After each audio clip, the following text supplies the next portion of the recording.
under the Assignments tab and then click on the Week 2 folder. Typically, I will make it available starting on Monday, but due to the fact that my daughter is having surgery Monday morning, I'm making it available Sunday as soon as the week 1 is over, just so I make sure everything is available and ready for you. So it will be available January 20th at 7 p.m. So if you click on the folder,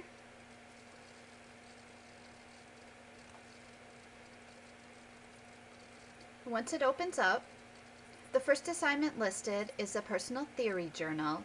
You're going to click on the title and it'll take you to the journal portion of the course, and then choose the Personal Theory one. Read the directions under there, but you're going to choose one of the theories from Chapter 1 that you think best explains behavior. This assignment is worth 10 points. So as a frame of reference, that first impressions journal that you did in week 1 was only worth 5. So you should write twice as much as you did in that one. So the more you add, the better again. And I'm really looking for you to go above and beyond what's in the book.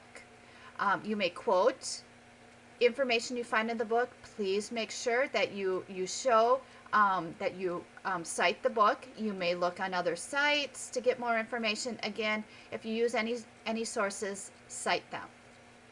The second item is a Chapter 1 practice test. You will need to cut and paste this link. Clicking on it does not work for some reason in Blackboard, so you need to cut and paste it into a new browser. And then once there, you will choose Chapter 1 and then the practice test. And go ahead and take it. Do just the objective ones. Do not do the essay questions. When you are done, you will click Submit. It will score it for you. And then it'll ask if you want to have your score emailed. You need to enter in my email address as well as your own. So the scores will then automatically be emailed to me. The site does not save your scores. So if you do not email it to me, it's lost. You'll have to redo it. And the reason I have you email it to yourself is just in case something goes wrong, you have that backup. And then you can always forward that email to me. And you can see in there it's worth 5 points, and they're awarded according to how well you do on the test. Next is a mini lecture on the experimental method. Please view that because you will need that information in order to complete the next assignment, which is identifying variables and groups. And again, you just click on the title and it'll open an activity within Blackboard. It will tell you about some studies in which you will need to identify the independent variable, the dependent variable, the experimental group, and the control group. And you will have the necessary information after watching that mini lecture above. The next item is the Old Wives' Tale. Again, click on the title to open the activity. And what you're going to do is you're going to pick an Old Wives' Tale or a cliche. An example would be an apple a day keeps the doctor away. And then you will create a study based off of your Old Wives' Tale or cliche. Please make sure that you pick one that's in a cause and effect format. So you do something, something else happens. If your cliche is not in that format, it's going to be very difficult to design an experiment. Next, there's a mini lecture on the correlational method. So please view that because you will need that information in order to complete the next assignment, which is correlational versus experimental studies. So again, it'll tell you about some studies and you have to decide if they are talking about a correlational study or an experimental study.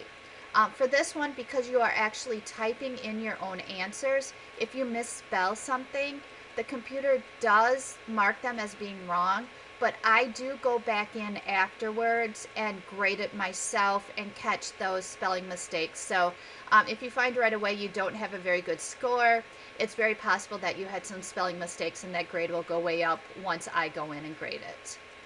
And then the last item for the week is your Chapter 1 online quiz. Again, for each chapter you will be taking an online quiz. And again, click on the link and it'll take you to it. It's a 25-question multiple choice test. Use your notes, use your book. You just must complete it by yourself. It's not a group project. The chapter quizzes, typically I will make them available the middle of the week because I like for you to get the other activities out of the way, and I don't want you to start with the online quiz. So this one will be available on Wednesday, January 23rd, and it must be completed before 7 p.m. on Sunday the 27th.